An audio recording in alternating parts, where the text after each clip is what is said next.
old, it's not a real world, as you can see. They are throwing the ball. Actually, by throwing tennis, by playing the game, throwing the ball inside one service box, you are actually challenging them to react and actually to make a decision to move or to away or toward the ball. Yes, that would be ideal, that if you just create such a drill, create some rules, and kids develop all the skills. But we also know from our experience that it's not the case. Sometimes it works, sometimes it doesn't work, and you have to use a little bit more explicit methods to help the kids to develop the skills. Okay, so, who will be my first? Idris, are you ready? Okay. And they will now act as a beginner player. Can you come to the other side of the bar? And you are playing with the left. Okay? Very simple way, actually, to help him to start to pick up, and it's the key thing. We want to move the focus from the bouncing point, yeah, so that the kid has more time to adjust to the shot. He has to pick up the information earlier. So I will ask him to call forehand or backhand before the ball passed the bar. Okay.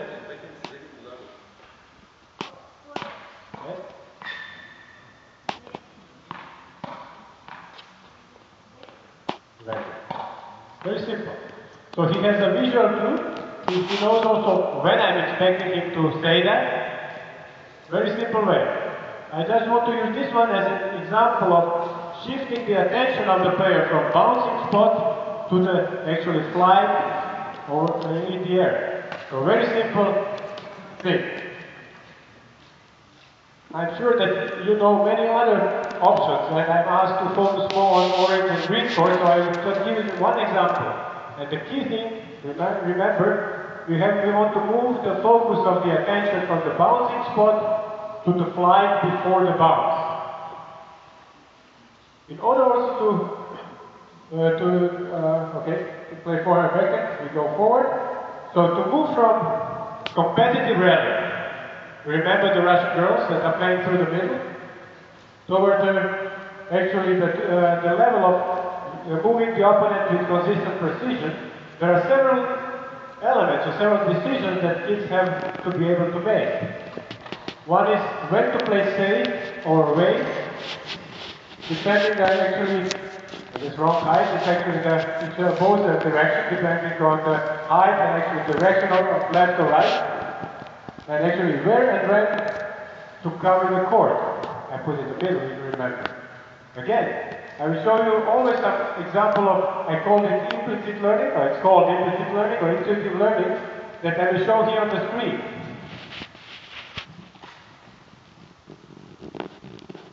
So, if you look at this video clip, it's related more to the, of course, serving. They're playing on the wall. There are like two bars, and actually they can throw the ball anywhere where they want. And you will see actually that, like this girl that I'm throwing now, actually she's running under the ball. For example, and she's already 11 years old. Of course, she's not a high-performance player.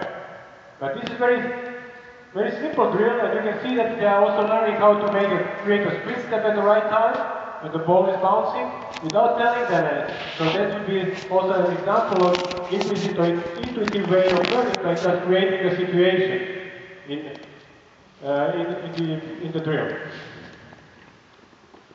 Again, if it works, if kids are doing the split step at the right time, if they can recognize and make decisions about where to put the ball, so why to bring them into the, let's say, more close situation? No need, you can move on. But if they have a problem, perhaps you can use some drills, more explicit drills to help them to achieve that skill. So, in the red court, of course you want to bring and to make them, take the ball, and actually you want to shift their attention and picking up the information from close, in the air, a little bit further. And first I will ask them to focus over the net. Okay, can you take it? So guys, you are playing behind, stand behind. So every ball that is actually flying below the rope, you can play either high or low. When it's going over the rope to you, play it back over the rope. Okay, come on.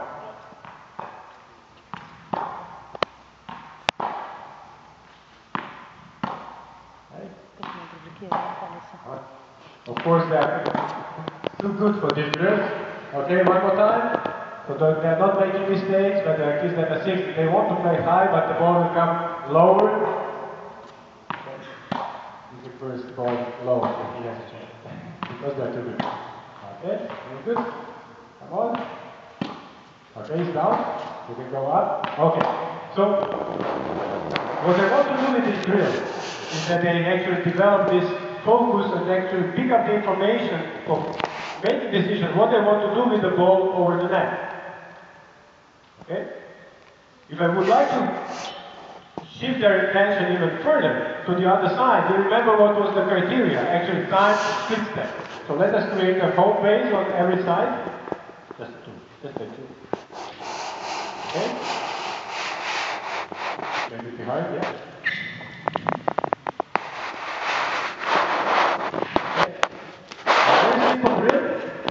So guys, when the opponent is hitting the ball, we are saying hop and making a split step, like a small jump, okay? We are throwing the hop.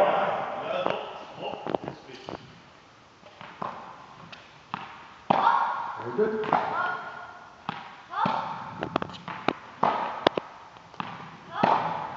Out. Okay? Now let's make the same drill, but try to move each other around the ball. You can play where you want.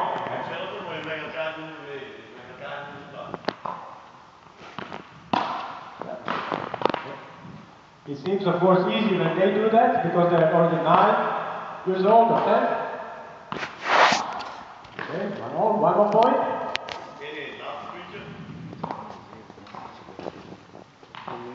Stop. We didn't tell me anything.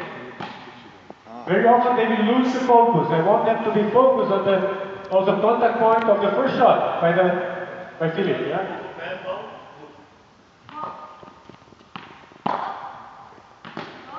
Okay, come on, play.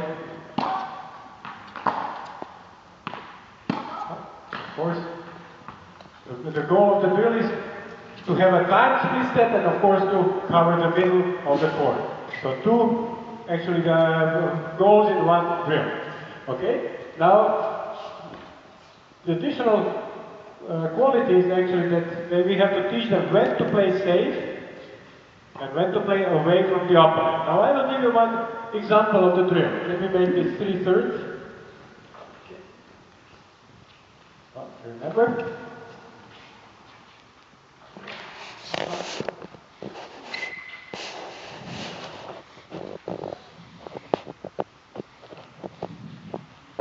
Okay, only one.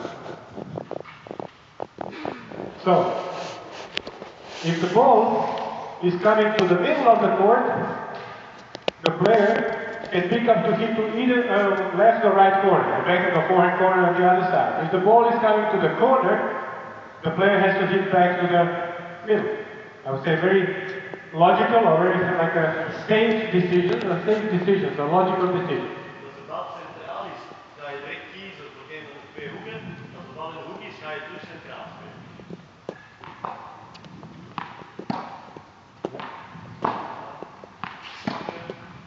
Okay, what? Dat is toch waar? Tuurlijk. 2 or 3 more points.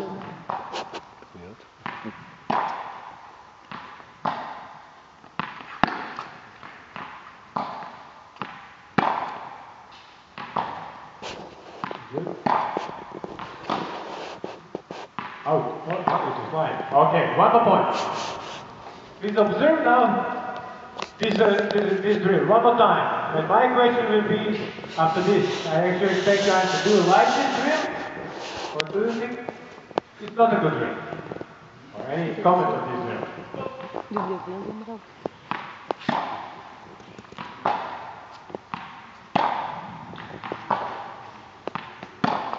Out.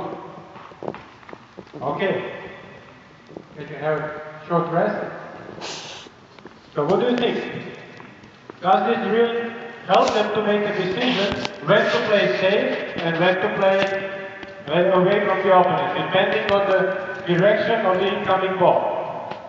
So we are using concrete information about the ball. Do you like the drill? Do you think it's a good drill for these kids?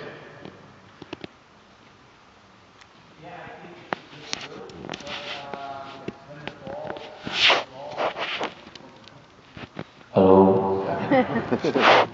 When the ball has a certain direction but is too short, you have to play safe. When you're in the ability, maybe to play away.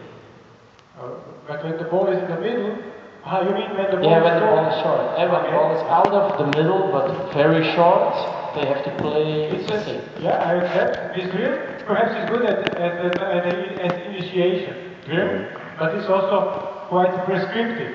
So be careful when to use and how long you will use it. But there is one more, even much more important threat by this drill. In the first drill, actually, I can see.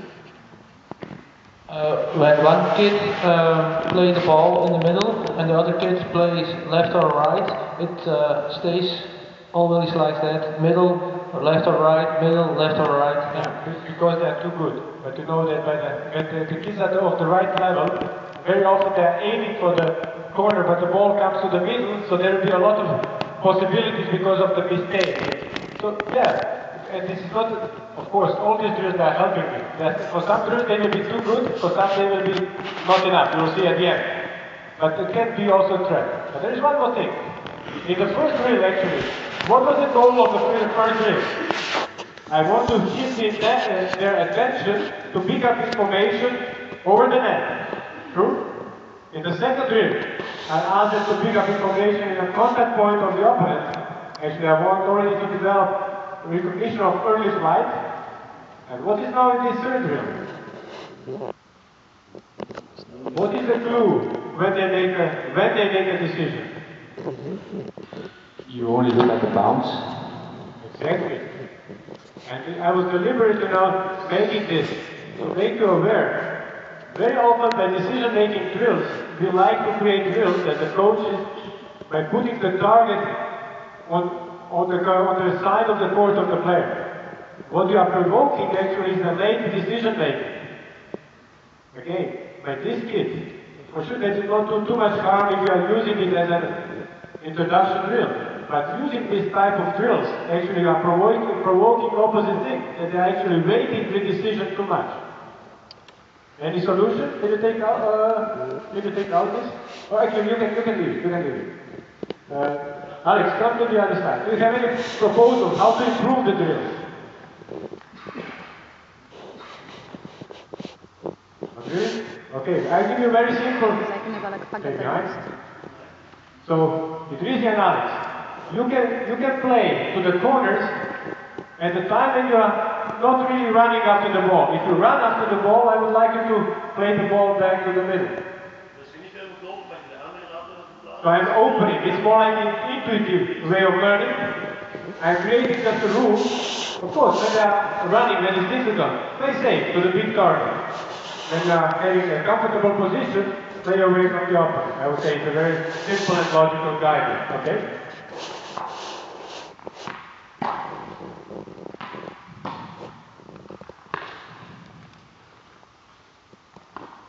They are not running a lot, but ask them not to try to keep the line. So they have to try to...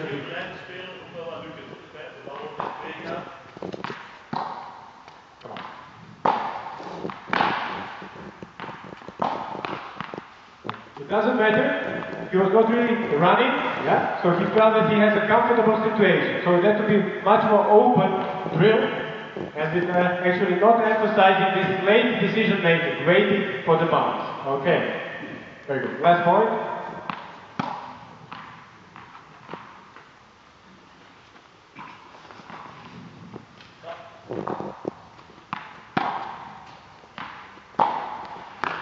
Okay, perfect. Valentin, and can you take out the red court net? Very good. We are moving to the next level. Is actually to bring the players from red to orange court. Can you just take this one out? De lijntjes nemen. Okay. And Idris, can you go to the other side? Thank you.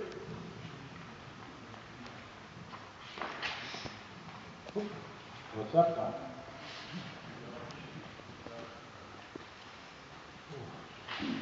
Okay, nothing happened. Wait. When we would like now to enable players to move from the moving the opponent with consistent precision in the red court to using the space for moving the opponent in orange court. Again, actually having different demands or different opportunities. If you remember, they are now older. They are already 8, 9. They can actually use a different way of thinking. They can connect pass with the actual decision, the pass information and experience with actual decision making. And there are several things that you can work on. First of all, where to play the ball depending on the difficulty of the incoming ball. The key thing is, again, we have a bigger space. We would like to focus their attention and picking up the information as early as possible, actually, by observing the early flight of the ball. Because of that, they have the following rule. They will have to play, and they will call at the beginning only red for the difficult ball, green for the easy ball. And we try to play to each other through the middle. Okay? Red and green. And actually, the important thing is they have to call before the ball crosses to the other side of the net.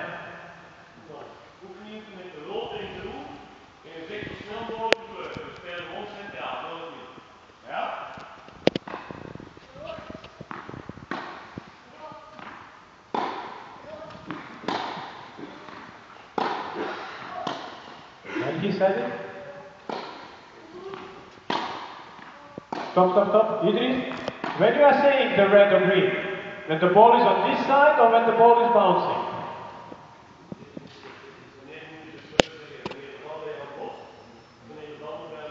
Typically you hear it, they are waiting. They are actually deciding when the ball is already bouncing. So ask them, even they make mistakes, to try to actually decide if the ball is difficult or easy, red or green, on the opponent side of the net. Because that's a key in terms of quality of decision making.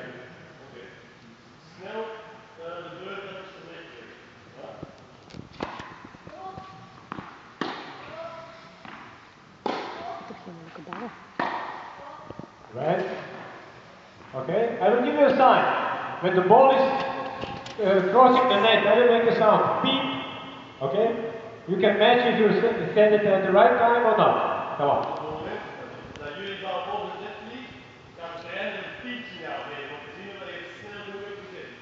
Okay? Beep. Beep. Beep. Beep.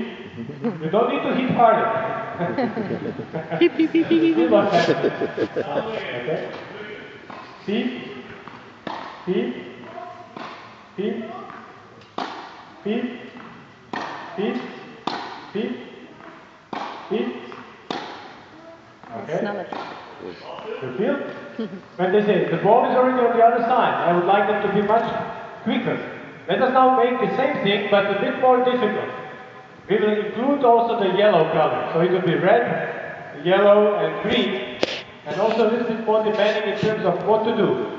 When you say red, you will play to the middle. When you say yellow, you are trying to make the opponent run, and when you say green, you are trying to finish the point.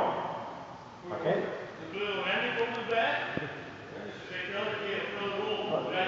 The drill, like a principle, is called like a traffic light. Okay, are you ready?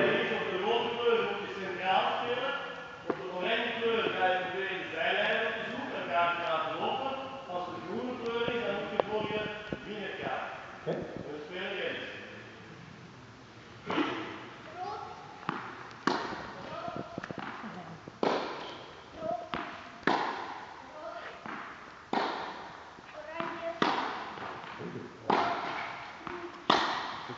Very good. Nice job.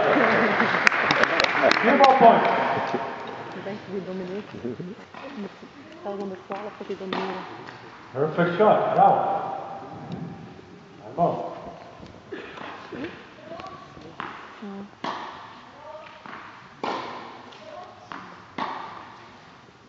Out, yeah, very good. Nice point.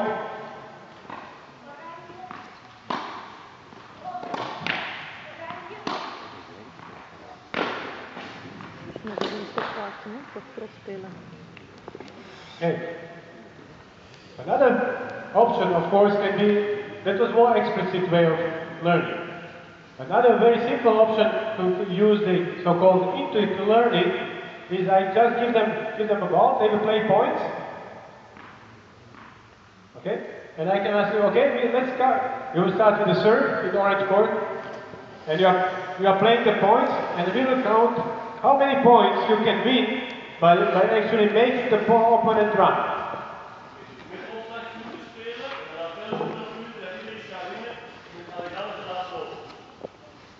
Now they didn't get actually the guidelines when to change direction or what is the difficult easy ball. We just create the rules in which we ask them to, let's say, be offensive. And that will be more intuitive way of learning. Out.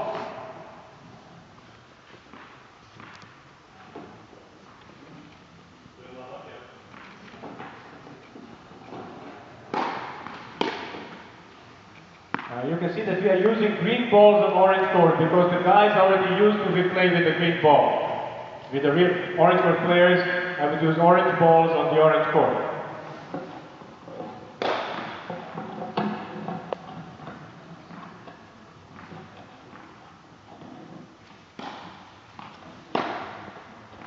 Right.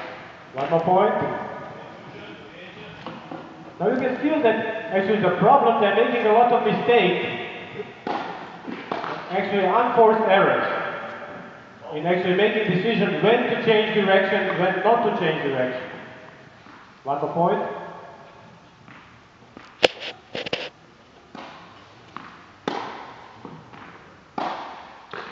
Out. The typical problem, and actually the idea, how to help Idris now to make a better decision about when to change direction, at first, depending on the quality of the ball. I think that most of you would agree, or all of you would agree, that perhaps that would not be the ball that you would recommend him to change direction. Deep ball, he was actually moving away from the ball, so that was not a good decision.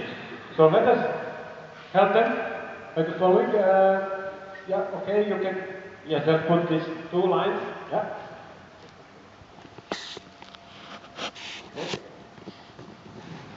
Okay. Remember, yeah? You are playing cross court, and after every cross court, I would like you to cover the court so that the lines are coming between your feet.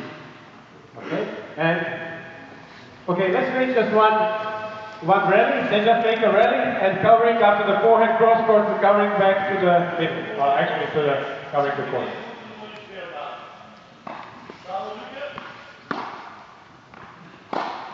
Okay, just to make them walk up. Good. Okay. Okay, thank you. So now, let us use the same principle. Idris, and also Alex can make the same. When the ball is difficult, you say red. When you say yellow, so that the ball is enable you to do something, that you feel comfortable, you are allowed to change for the down the line shot. Okay? But you have to call before the ball crosses the net. Red or yellow. Okay? And after that, keeping the ball in, playing the point with saying red or green.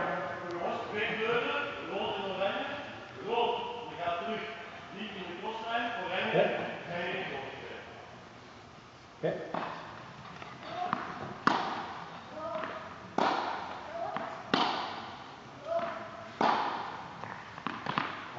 Okay. One more.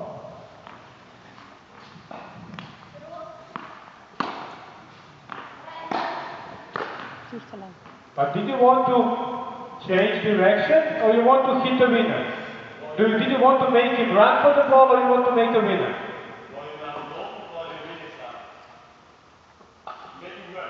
Okay? We would not agree with actually the way he played the ball, but doesn't matter. One more time. Stabiel. Like that.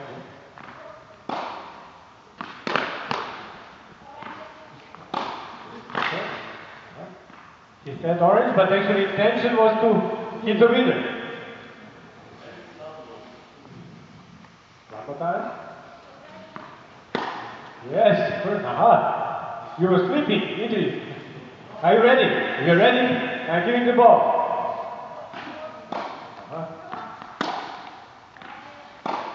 Perfect.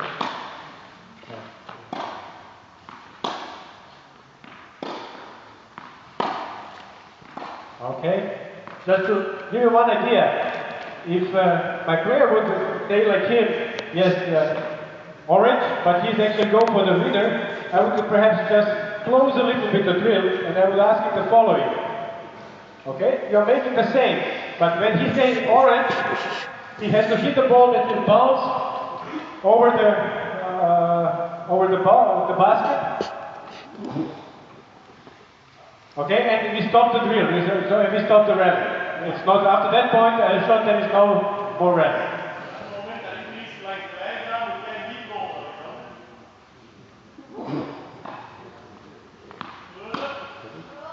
Yes, that is.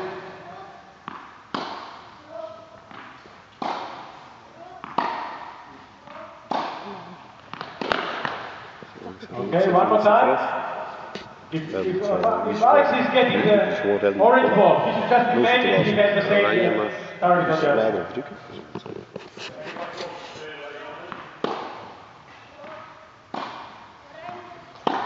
Perfect. Okay. Very good. So, people, we didn't see him. Actually, why I'm putting that? Because this target actually is forcing him to play like a 90 degrees shot across the baseline and not too close, and actually with a higher bounce in order to make the opponents run without them to finish the point. Okay, so the first idea was actually to help the players to decide when to change direction by actually taking into account or base the decision on actually the difficulty of the ball, concept of difficulty. What is the typical drill or setup of the drill that we are using as coaches for actually teaching the kids when to change direction? What is the most common drill? What do you see? I think it's the one that I will now show. Can you explain that? Okay, now they play cross-court rally, the same. When the ball bounces in a service box, I would like you to go for the down-the-line shot. Typically, yeah?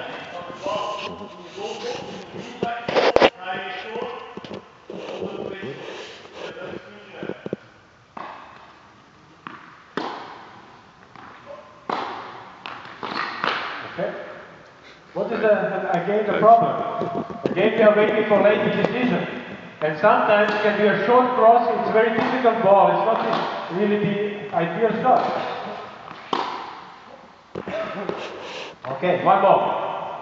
So always short ball is not perhaps the right ball to catch. And another thing is,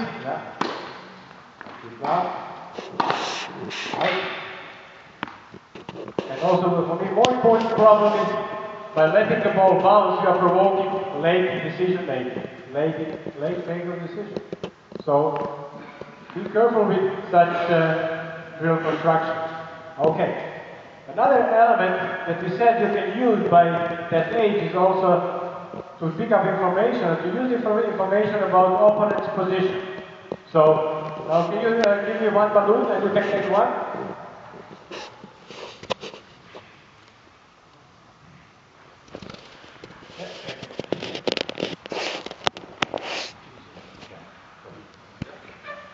So actually they will play the same forehand drill. Actually let's make a forehand drill. So when Idris will bring Alex outside of the court, I will give the sign to Idris.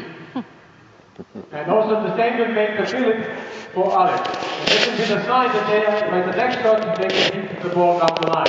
So actually they will make a decision based on the opponent's position. Only this will be like reinforcement of the information. Because the then perhaps they are not so good at really be sure if the ball, the player is outside of the court or not.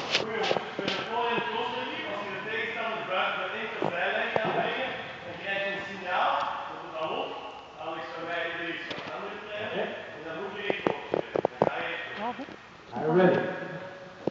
Yeah, look at this side.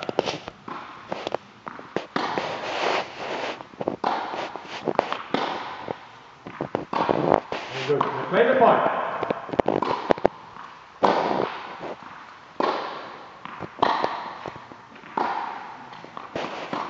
Okay. 2 more points.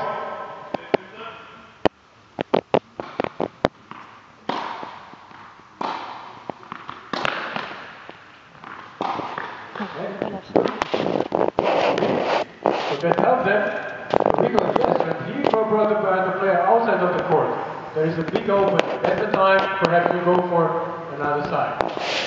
Of course, this ball was quite quick. Did he take it at the right position? It was perhaps too high. That was a reason, perhaps, for making a mistake. Okay, so we can stop here.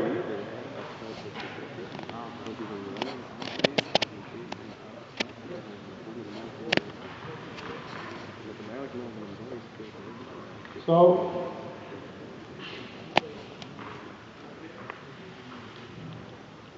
another element for the kids, actually that they can also add to their quality of the game, is to use the better shot. You remember this as one of the indicators that the players are using a better shot. And in order to use a better shot, the decision that they have to make, first of all, is when to run around the backhand and when not. And again, the typical, they can both come on this side, you will be on the other side. Again, typical drill that we are using, we put a line. We said, okay, all the balls from this line you take with forehand, all the balls here you take with backhand. Again, I complain about the drill, lazy decision making. Players are waiting until the ball bounces really to make a decision. So what we can do, is there another option? Can you put the balloons, you remember from yesterday? Okay. And Idris, can you come to the other side also?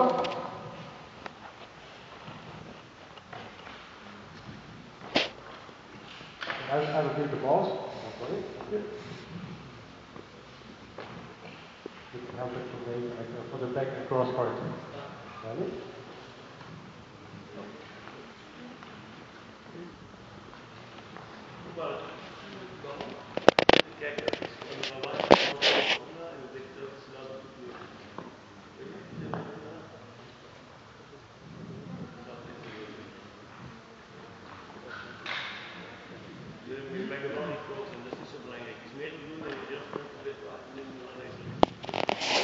So, guys, when the ball is flying here over the blue balloon, yeah? You can tell him not to hit the ball. When the ball is flying over the blue balloon, actually I'm expecting you to say blue before the ball crosses the net. And that means that you will run around and play the forehand shot. And if the ball is coming over the red balloon, I want them to play backhand. But also he has to recognize that the ball is flying over the red balloon.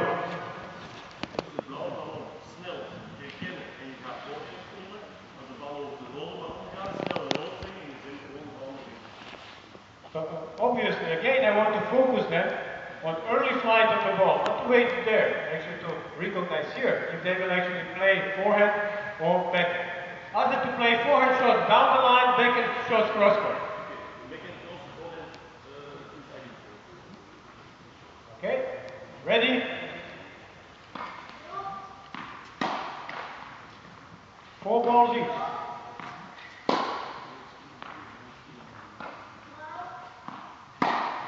Back. Very good. It is 4 balls for you. Are you ready?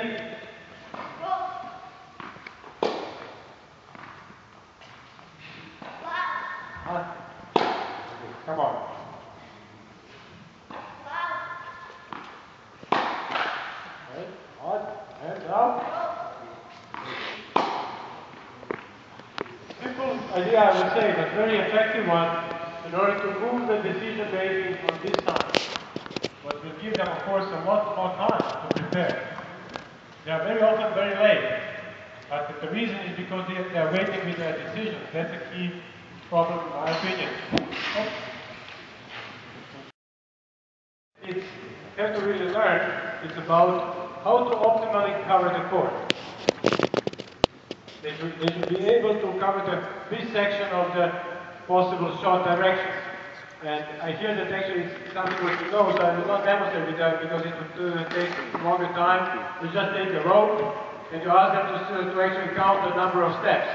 So actually it's very important that all of the kids get this, I would say, already in orange court. Because it's not anymore the home base in the middle, actually because of the amount of space to be covered, have to actually position themselves in the optimal position. But as you already know this, there's no need to go forward and to demonstrate this drill. We are moving now to the green, yellow that I told you. I don't like to distinguish between green and yellow because at the beginning that actually they are playing worse games, so you have to recover the qualities that they gathered and that they actually acquired in the orange court. But there are several things that what you can add to the quality. Here we said that, of course, a part of incoming ball qualities, opponent's position, they will be also able to use information about own position. So these are the additional quality in terms of information that they can use in making decisions. One element is, and I will use here with the permission of Tennis Canada, 2 video clips. The first one is actually using exactly the same idea, actually for teaching kids in which direction to hit according to the actually direction of the serve. So if the ball is flying over the yellow ball, the kid will, let's say, backhand, and will play backhand to backhand and actually forehand to forehand as a high percentage decision. You see now? Yeah. So they're actually asked to recognize the ball on that side and then already prepare. So it's the same principle but in a different game situation.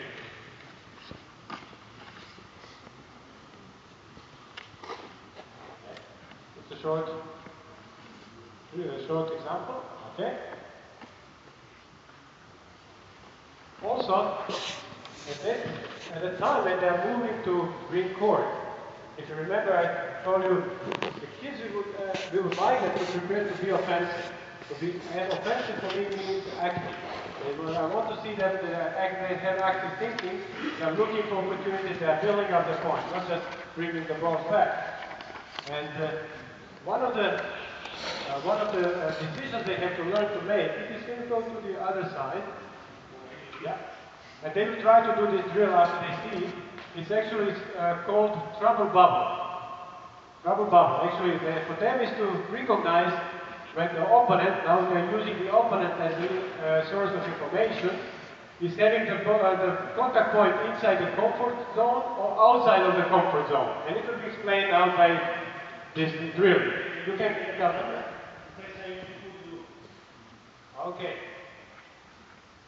Because we don't have, okay, so he's explaining the trouble bubble. Actually, you see guys, what is inside actually is actually the comfort zone. What is outside of the comfort zone actually is a trouble. Yeah? Yeah.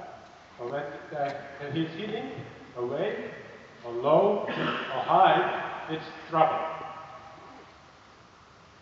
And this is what is nice hitting zone. Yeah? Can you explain to them?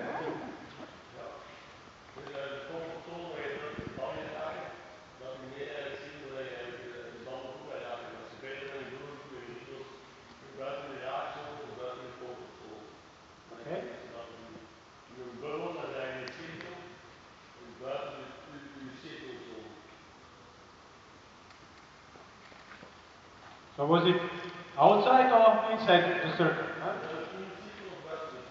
It's below, that's a trouble.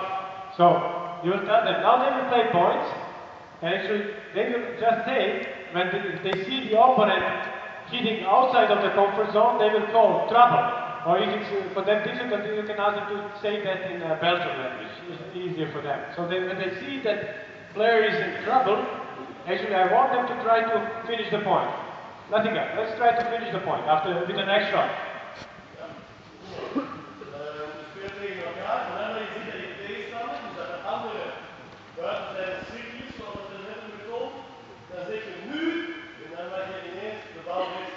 Of course, I'm able to ask, I also can ask that I would like you to make the opponents run. I want to make it a bit shorter the point so that we see more points. Okay? Come on.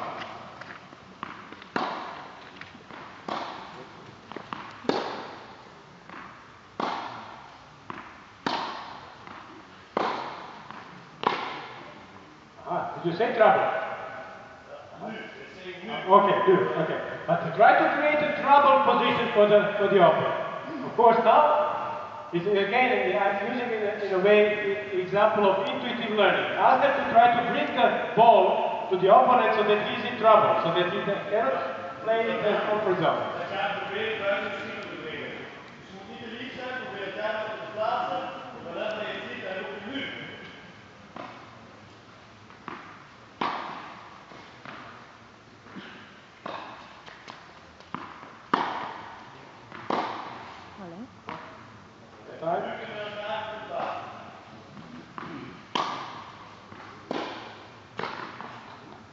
Now we are coming to the point where is a breaking point of their game. You feel now, it was easy for them until this point. But now we have perfect. Yes, come on, 3 more points. They didn't try it yesterday, so we tried some drills yesterday. This one they're making for the first time. They did 2 tries. I'm sure that they will. Very good. Okay. Good decision, bad execution.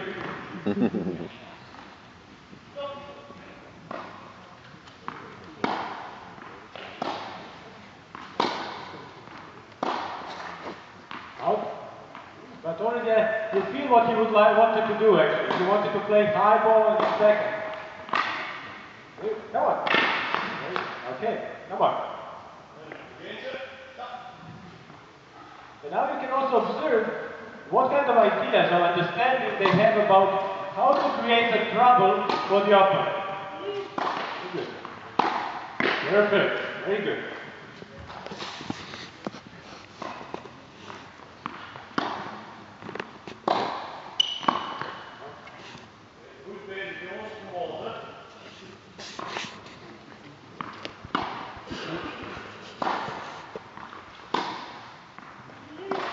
Very good. Perfect.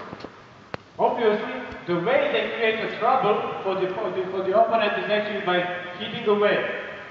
They are not using slides, for example, like a shot. But they are not really using something what is very often used. Is actually high ball to the back. So let me see now. Can you give me the ball, Alex? Okay. I will give the first ball to Idris. And okay. And try to recognize if already the first ball is difficult for him or it's outside of the comfort zone, he should tell me, good, yeah, and try to finish. Are you ready?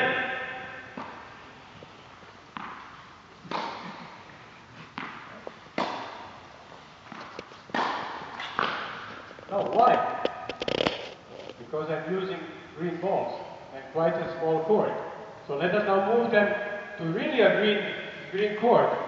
And then it will be possible to create such a situation with a regular ball. So Philip, can you now give the balls? So actually, if you want to provoke this situation, you have to create the right space and to use the right ball. Otherwise, it's too easy for them. So let's move to the baseline. Okay, yeah. You can give them what you want to hit. And let's start.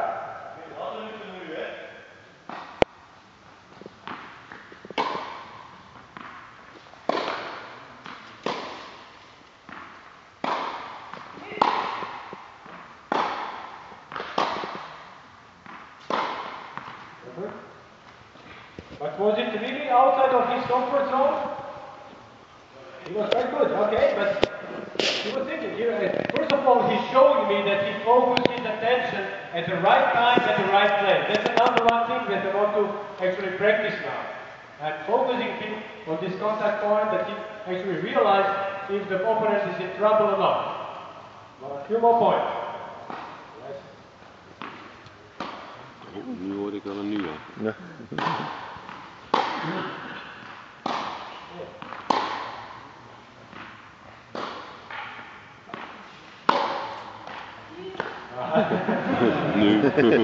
That was real trouble. But ask them to try to say immediately if they feel, if they make a mistake, doesn't matter, but if they feel that actually the player is outside of this comfort zone in a contact, immediately to recognize that and try to use the opportunity.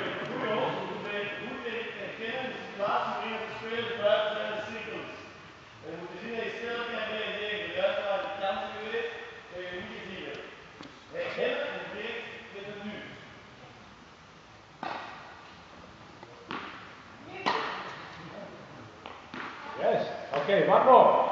Why I'm insisting on recognizing the first opportunity?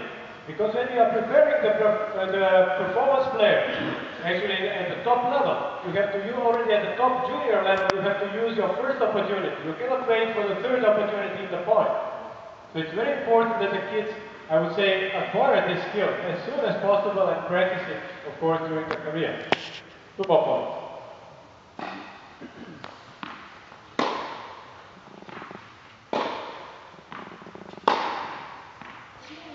Okay, very good. Last point. Winner.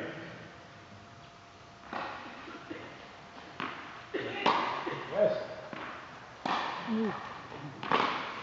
Okay. Now, of course, I didn't change my first advice, and I'm asking him to win the point. Actually, I'm asking him to have a wrong intention. His intention should be to make him run, to use the space, and so on. So that's an example of how to use this information about around the opponent contact point, about the opponent making decisions what to do, and actually when to be offensive in the game. Okay, another thing also, and now I will have to tell you, this will be for them a little bit difficult task, because for this I would need 12, 13 years old kids, and they are 9, 10 years old. So it will not be easy. I will make it a little bit easier for them. It is actually, in order to keep offensive game, typically after the high defensive ball, the kids are letting the ball bounce and then start to build up from the beginning of the rally. For them, I want them to actually keep the offensive thinking and actually being active after creating the pressure to the opponent, and in a way that they will have to use offensive technique. Offensive technique can be for them hitting on the rise, taking the high defensive ball with a dry volley, and the third one to let it bounce and play smash after the bounce. Okay? You can give me a few balls, so I will give some balls to Idris, and you can give some balls to Alex.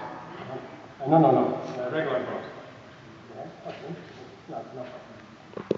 Okay, I start.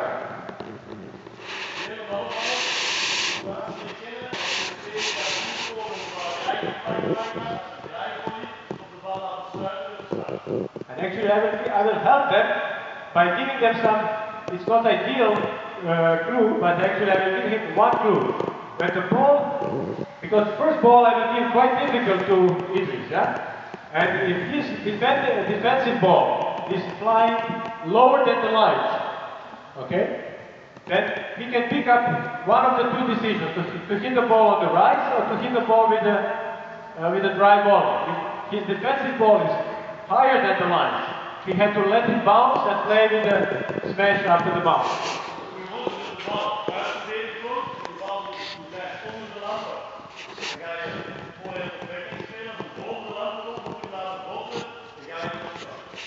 Okay? Are you ready? Are you ready? He's defending.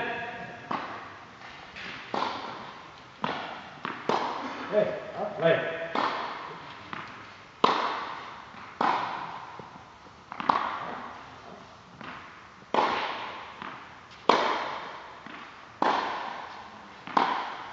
Good. Okay. One more. So I will give one more to Idris. Okay? And also I would like him to do the same during the whole rally. So when he's pressing and the ball is coming defensive, always to take it either on the rise, dry volley, or if it's very high ball, defensive to let it bounce and smash after the bounce. Ja, dus proberen geen tijd te knippen als de bal onder de lamp zit. Boven de lampen, dan is de box in de slag. Okay? Are you ready?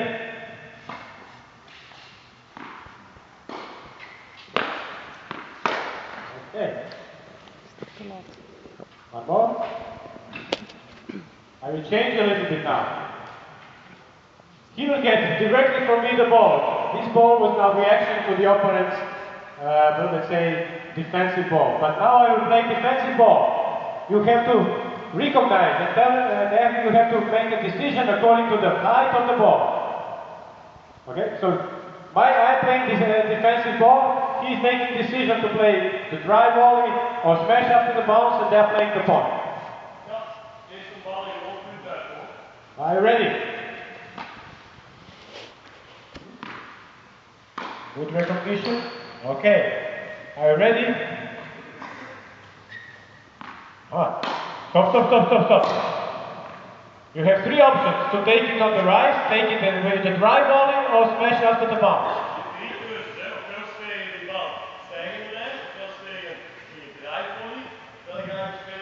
Okay. Ready. One time. You don't need to hit the winner. You're not far around. Come on. Come on. Now the rest. Yeah. Very good. Come on. Play.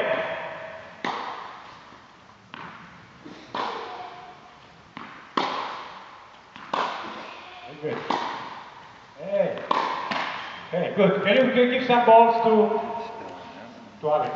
And as I said at the beginning, these drills are a bit too difficult for them. You feel now that they are not making perhaps the right decision, and if you would have the two boys that are 12, 13 from today in the morning, this drill would be for them the right level of challenge. For these two guys, it's a bit too difficult.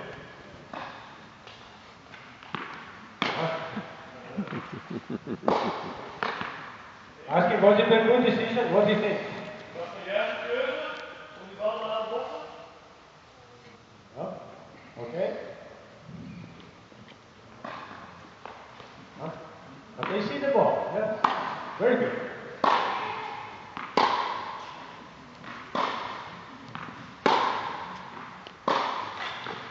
Two more.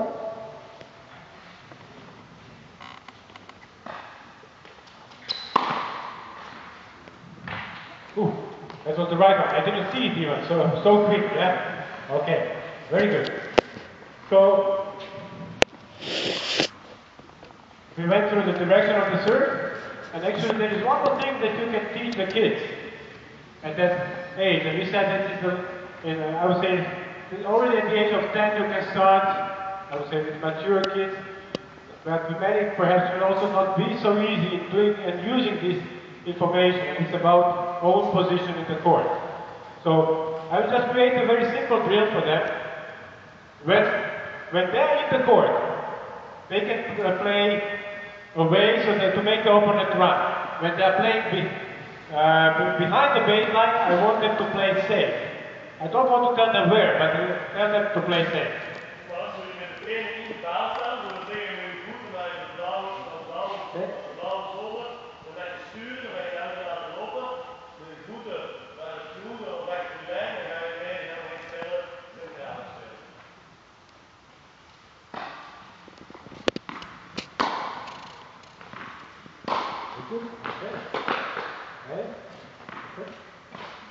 Nice shot, bravo. Few more points.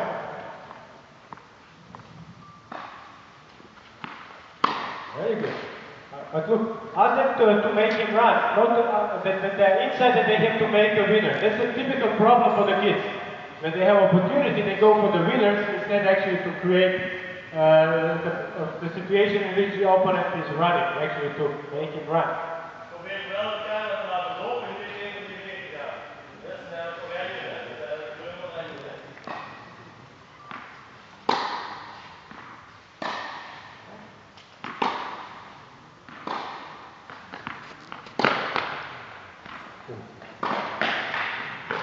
And now you see, for that difficulty, he was in difficult position behind the baseline, but he's going for the almost impossible shot. So for that age, not perhaps the really decision that you would like to see too often. Few more. Kan niks mee. Behind the line, big target. Yes. Yes. And also what is happening, now once they're inside the court, they don't want to go out. So now that's a question also how to deal with it. And it's very important for them then to understand, you see now, they have to add something to the concept of difficulty. Because this was for him red ball, but he didn't consider it as a red difficult ball. So for them, this is over their head. This drill is for them a little bit too difficult. Now, of course, can you bring them closer? If I would have 12, 13 years old kids in from the morning, I would show you actually a little bit more how to go forward and actually really make the kids understand this court geometry. By actually, can you come with me, please? Because I need your translation. Let's ask him now. So, what do you think, Idrisi, when you're playing from here? Come, let's look to the other side. Imagine that you are playing from here. Tell me, what it would be for you the most safest or the safest possible shot? In which direction do you have to play?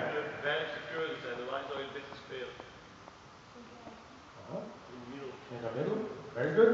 And actually, when you are here in the middle of the court, what do you think? What for you is the safe shot? With your forehand. Imagine you have forehand. Trying to make a movement. I'm asking safest. So I ask you what is the safest, and he thinks that it's by making opponent run. No need. But what I can do, I can ask him, okay, from 10 balls coming here, what is easier for you to hit 10 balls in the 1 meter, let's say, targets left and right, or in the 3 meters in the 3 times meter in the middle? You don't need to ask him.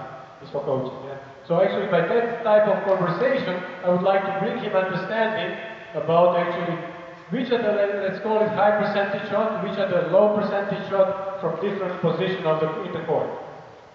And then actually after having this explanation, ask them to play. Okay, all the balls that are here, you will start to play there. What do you think? If you want, can you come to me? You play the ball here, and now, actually, Alex was already trying to make a run, and you would like to counter-attack, but try to translate in his language. In which direction you would play? If you play counter-attack, counter-attack.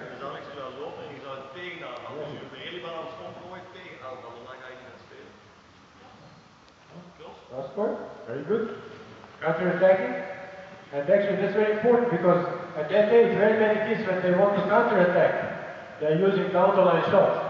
And actually by this type of, I would say, conversation, and actually adding this information in the game, you can really teach them to actually much more smarter in making decisions according to the court geometry.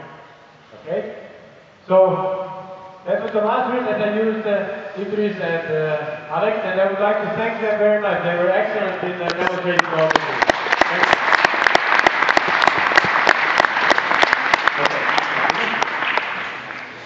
Okay. So, we went through the drills from the establishing career up to the, let's say, age of 12, 13. The idea is what you can use, which kind of information the kids can use in order to make decisions. Okay, sorry. One thing also thank you. And I will just go quickly now, without the demonstration because we don't have time, through some decision-making, I would say, task for the older players. So, up from the age of 40, remember, the player can also now include also the abstract thinking. They can also include the early cues, it means before the opponent contact point. So now actually the decisions that they have to act in their game is also changing in the terms of questions. If you remember, until now, all the questions were starting with when and where.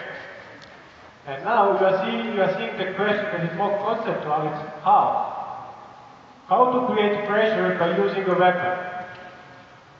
Simple, intuitive drills that I'm sure you are using, but this is actually by giving the players 3/4 of the court to play only with forehand.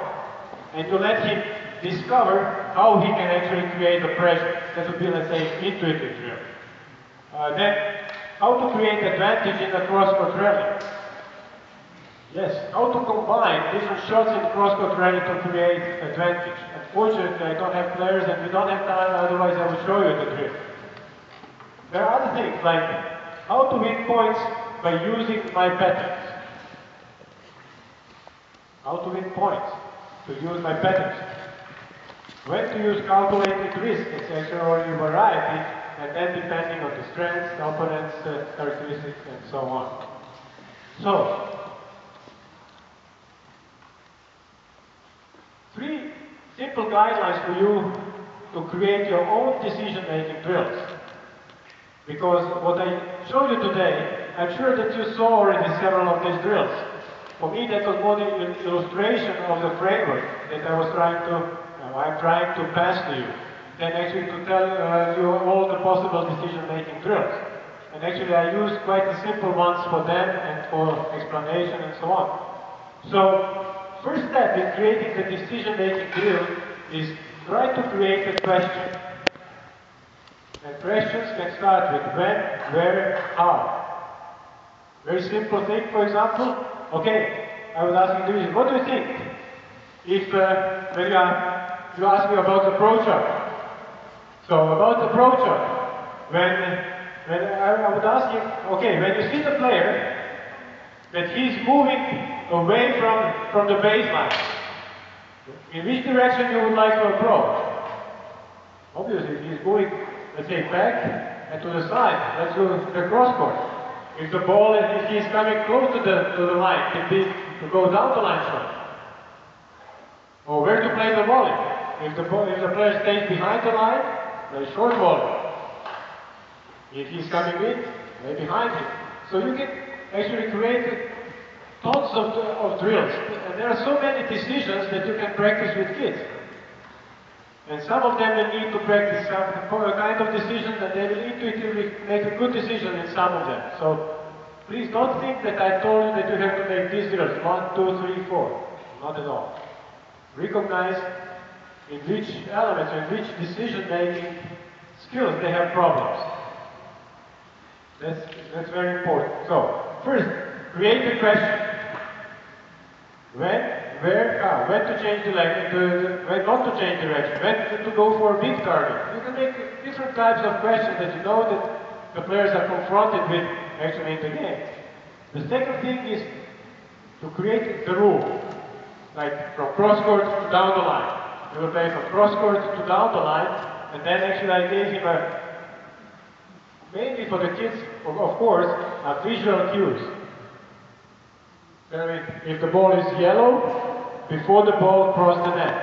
So I want to give them very precise clue, and also that I know that he's focused at the right thing at the right time, on the right thing at the right time, and also I can give him a feedback.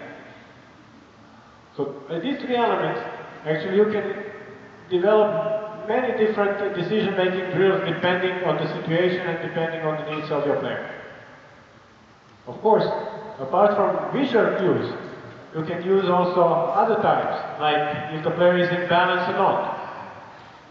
When you work, let's say, on changing direction by the junior 16-year-old, very simple drill would be, okay, you can change direction every time when you're in balance, when you feel that you're in balance, or every time when you're inside the court, you can change the direction of the ball. That would be like a location cue. So different things that you can use, which you can use for creating the drills. And some final thoughts.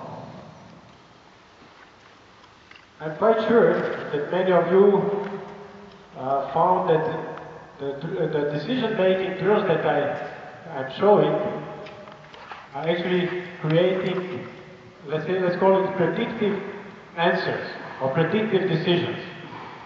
Or actually, yeah, I put it here, high percentage with tennis. Why I put it like that?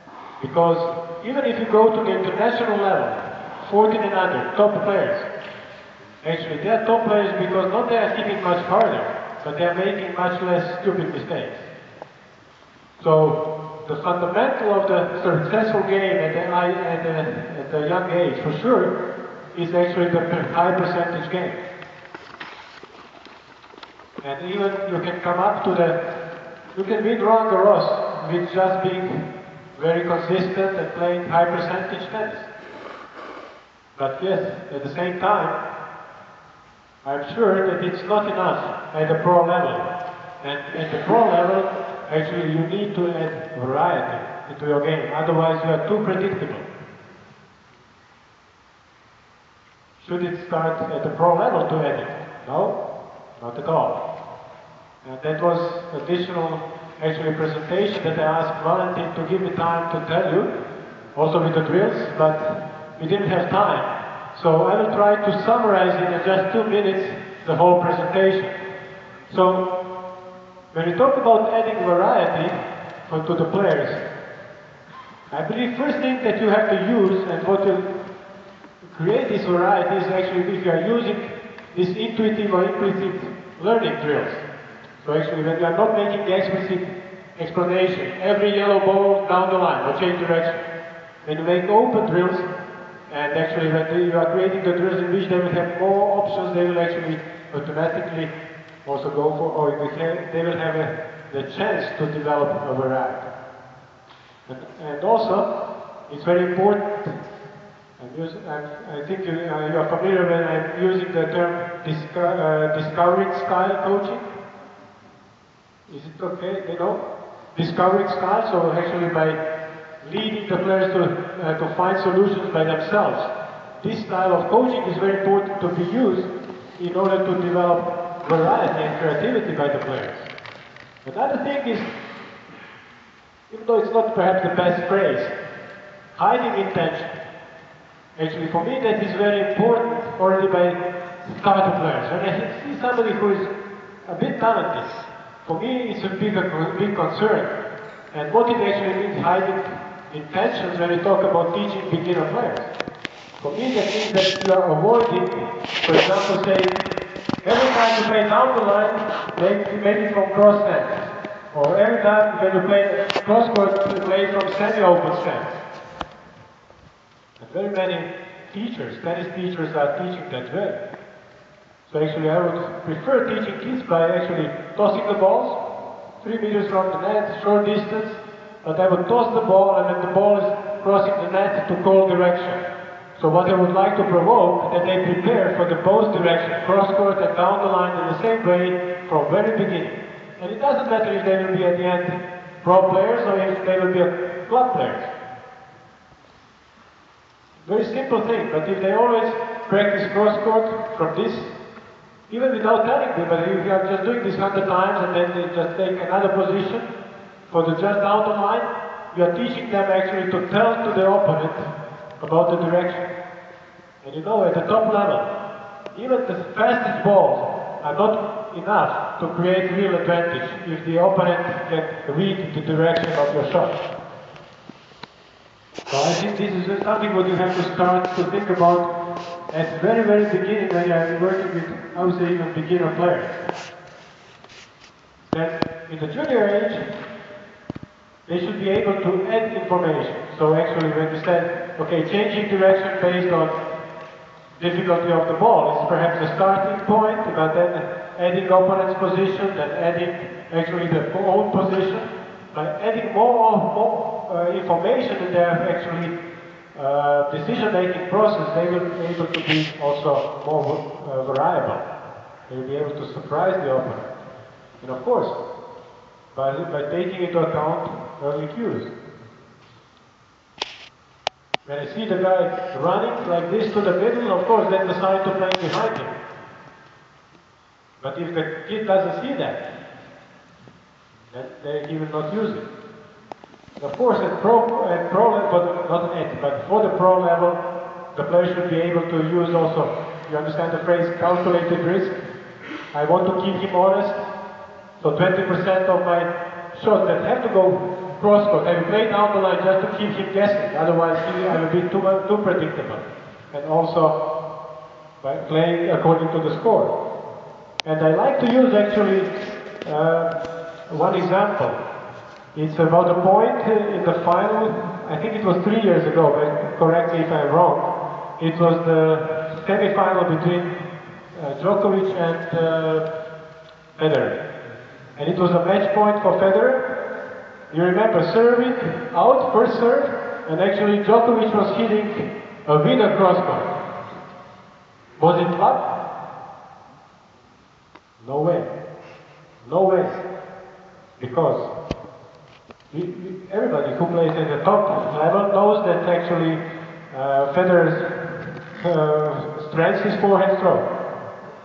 And if you look at his serving patterns by the important points of the two sides, perhaps 80 or 90% are going wide. Why? Because it's so difficult then to hit the ball to his backhand.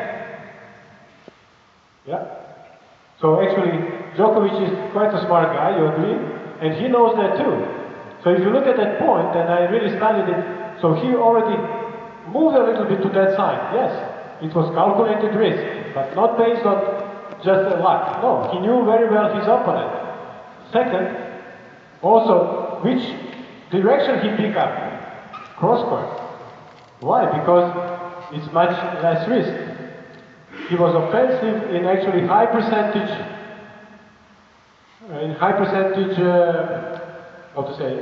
direction.